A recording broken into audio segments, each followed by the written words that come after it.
Trump's strategy to take over and rejuvenate Venezuela's oil sector meets big obstacles.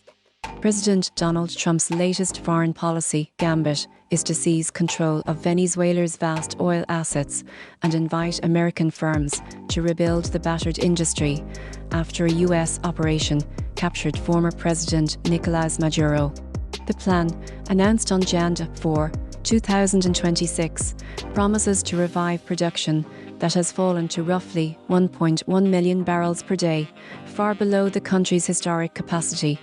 Analysts note that even if the United States were to assume ownership, the oil infrastructure has deteriorated for years under sanctions and mismanagement and would require billions of dollars and a decade of stable governance before output could approach the 4 million barrel target that would make Venezuela a true OPEC heavyweight again.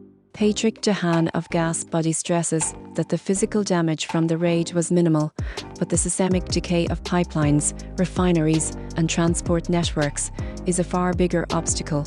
He adds that American investors will wait for a predictable political environment, something Trump's declaration of the United States is in charge has yet to guarantee. Vice President Delcy Rodriguez, briefly installed as interim president by the Venezuelan Supreme Court, argues for Maduro's restoration, underscoring the country's internal divide. Energy analysts, such as Phil Flynn of the Price Futures Group, suggest that a short-term U.S. administration of the sector could spark optimism among oil majors, potentially lowering global fuel prices and pressuring Russia, a rival heavy crude supplier. Yet legal scholars warn of a murky ownership battle.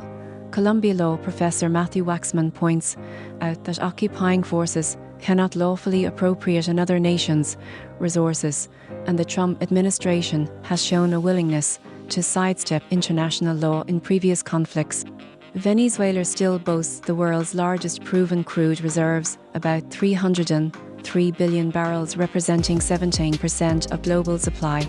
Major companies like ExxonMobil, Chevron and ConocoPhillips monitor the situation, but only Chevron maintains significant on-ground operations through joint ventures with PDVSA. Country's current output, less than 1% of worldwide crude, is the result of decades of corruption, sanctions and underinvestment.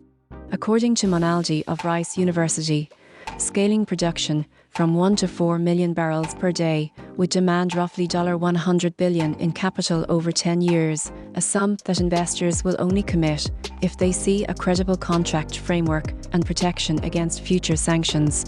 The uncertainty surrounding the legal status